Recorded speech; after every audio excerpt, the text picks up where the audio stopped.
Sawadee Cup and welcome to another episode here for the Funky Pod, Mindful Media and Communication. I'm your host. You know me by now, so no introduction necessary. So welcome back here to the Funky Pod. And hey, you see it in the title. We're talking about media, communication, and the beautiful game, a football love story gone wrong. What's that going to be about? Well, football fans, critical thinkers, all of you, maybe you even one in the same person. So, well, I hope this podcast is for you right now. Okay, so with the Champions League underway, and well, if you are a Liverpool fan, the Europa League is also underway. Hey, how's it going? Everyone is like feeling that familiar rush of the world's beautiful game back in action, right? Yes.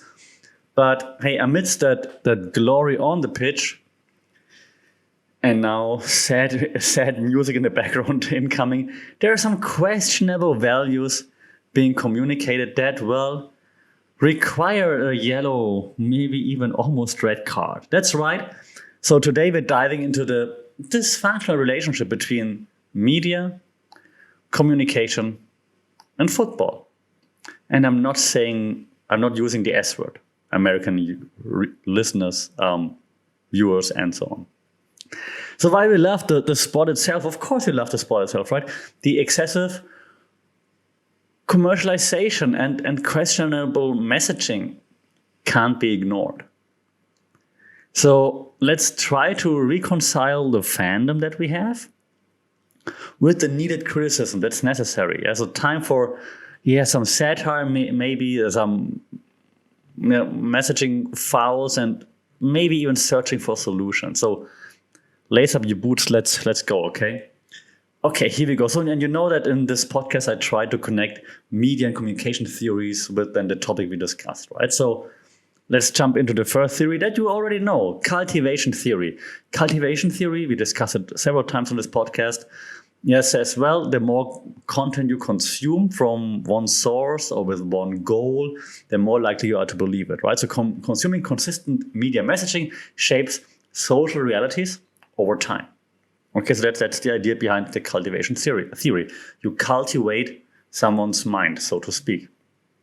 Football coverage cultivates hardcore super fandom, okay, where supporters voraciously buy merchandise and live that lifestyle, that football supporter lifestyle.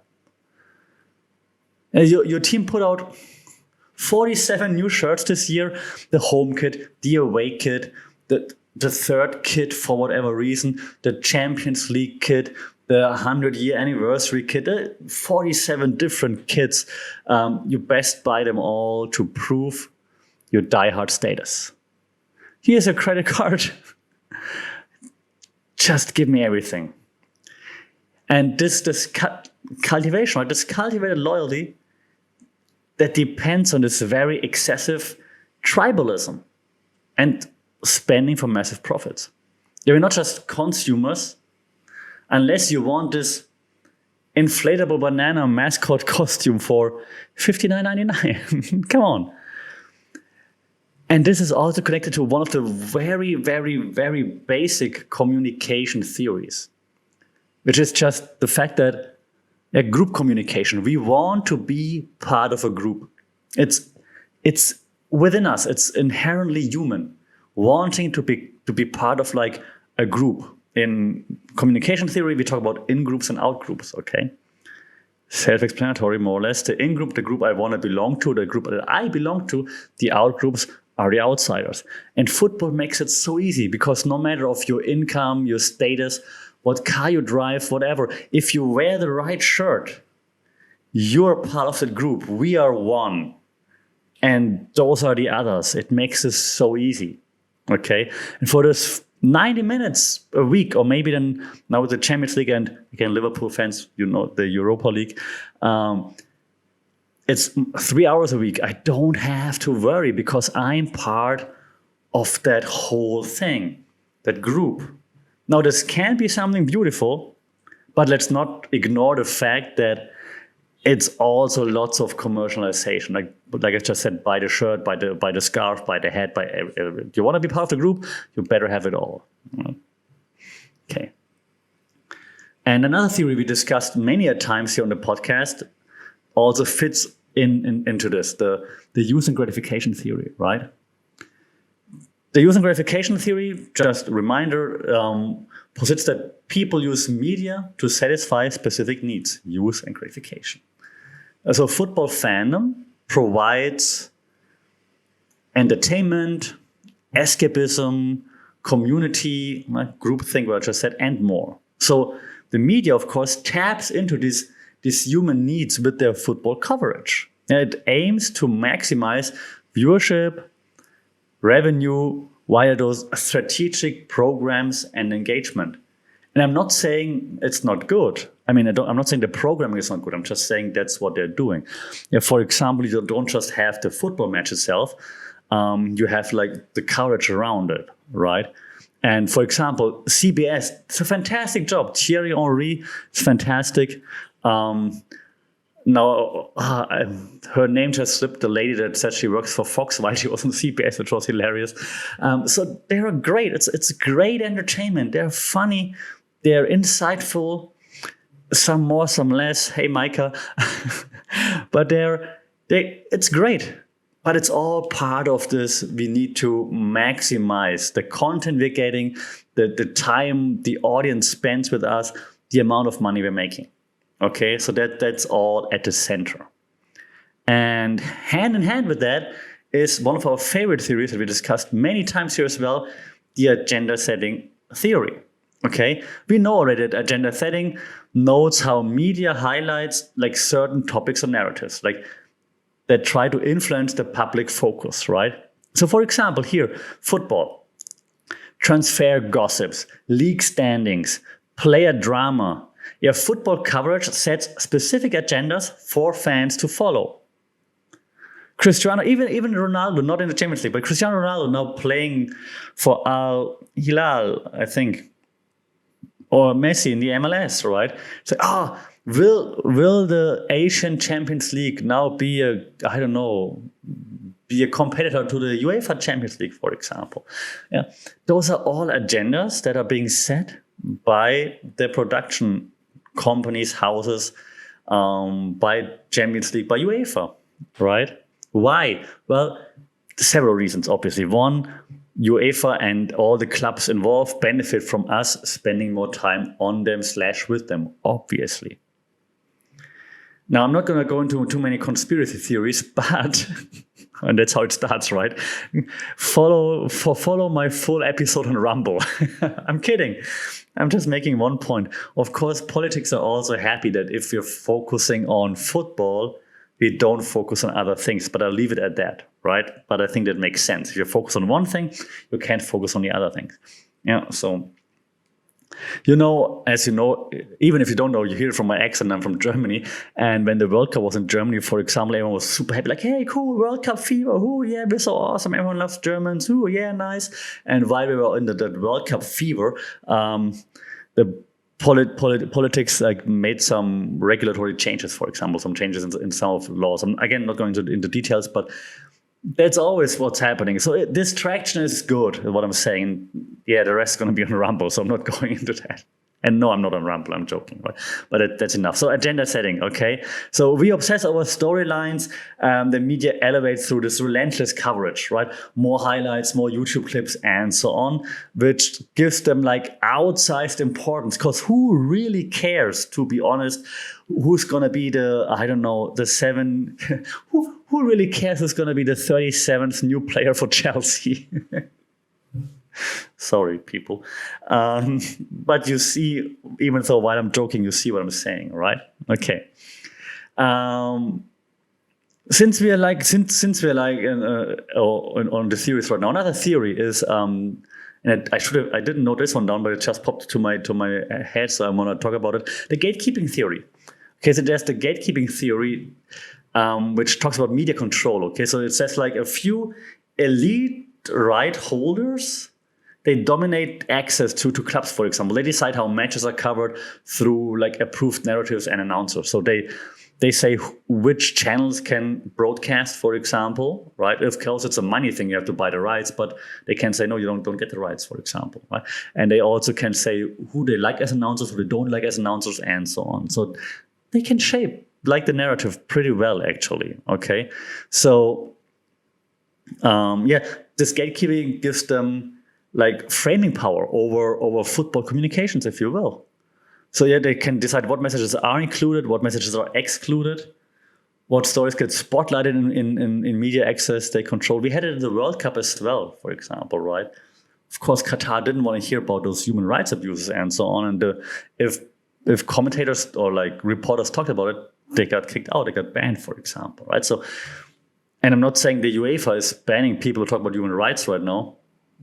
Who knows? We wouldn't know because they got banned. Joking. But they do have influence, of course, over the narratives that get out, obviously, right? So again, gatekeeping gives you framing power. And I mean, if you have the power, why wouldn't you use it? Okay. So again, those rights holders, right? They advance or like, their incentives, like showcasing like partner sponsors, for example, throughout the broadcasting. Obviously, right? So the gates are locked for messages counter to revenue goals, risk exclusion if you want to, right? Yeah. Okay, I only have one more theory that I've written down. So this one I've written down while the gatekeeping just popped to my head. But this one I wanted to discuss with you. The public sphere theory is also part of it, of course, right? Public sphere theory and social media, obviously, right? So public sphere theory notes how media provides space for public expression, okay? So while access is restricted, of course, social media expands the fans' ability, of course, to discuss, debate, create memes, spread ideas, anything related to your favorite team and so on, right? And so this outpouring of discourse from all different corners of the fan base aligns with like this emerging public sphere theory, and the dynamics for this public sphere theory to succeed are in this case enabled through technology. So all those hot takes on Reddit, for example, great, because chaos reigns supreme, and that goes hand in hand with what we discussed before. Of course, all the clubs, the UEFA, FIFA down the road too with the World Cup and so on, they want people to talk about it. They love the chaos in terms of we making up conspiracy theories, transfer stories and whatnot, because it means we're engaged, we keep talking about it, we keep spreading messages about it, and we're not focusing on anything else. Okay, so that's the public sphere theory together with social media. So we have this public sphere where we can engage, and because, well, it's pretty close, of course, like you cannot just walk into a football club and say, hey, I have an idea. Social media opens the gates more for us to discuss all those things. And of course, football clubs and promotions organizations and so on are very, very happy about that. All right, because they also monetize it, of course, right? Creating more content that fuels into that public sphere, into the discussions in the public sphere. So putting out more content, you're like, hey, have you seen that video? They said this. Oh my God, how outrageous. And then it continues. Now, how can we reclaim football's soul is the question. Now, obviously, the commercialization of football cannot be reversed entirely. Obviously not, right? I think we can reclaim parts of it, though. We can reclaim parts of football's soul. Yet, if you advocate for like cultural authenticity, for example, and community-driven clubs over corporations. The question is, can we do that? Are we willing to do it? Are we willing to say no to an oil billionaire to come and say, hey, I'm going to buy your club, I'm going to bring in 5 of the best players in the world, and we will win the Premier League, the Bundesliga, whatever, and we will dominate in the Champions League? Are we willing to say, no, we don't want that, we want our culture in the club? Or will we be blinded by the promises and be like, yeah, I want to see my club do well in the Champions League for once, just for once. I want to play for a title just once. I want to have that feeling of success. What you going to do when the oil billionaire with the bags full of money come for you. So in closing, like modern football fandom, right, requires reconciling passion with sober cultural analysis. That's how we could get something done. But you got to keep this conversation going. You got to keep this conversation going, dream of better possibilities, and not get blinded by short-term success or short-term promises even. Okay? So until next time, you Champions League addicts and you Europa League fans, let me know what you think. Like, which pill would you take? Oil billions or cultural values? What would you go for? And it's, I mean, who says that oil millions or like just millions in general make you happy? Chelsea, for example, right? So who knows? But so let me know your thoughts, okay? Keep the ball rolling at FunkedPod on social media, funkedpod@gmail.com. Like, share, subscribe, leave some reviews. It's very helpful, and we can reach even those people who aren't in the Champions League of podcasts, but also are in the Europa League of podcasts. One last time, love you all, even if you're a Liverpool fan. Stay safe, take care. We talk soon. Sawadee.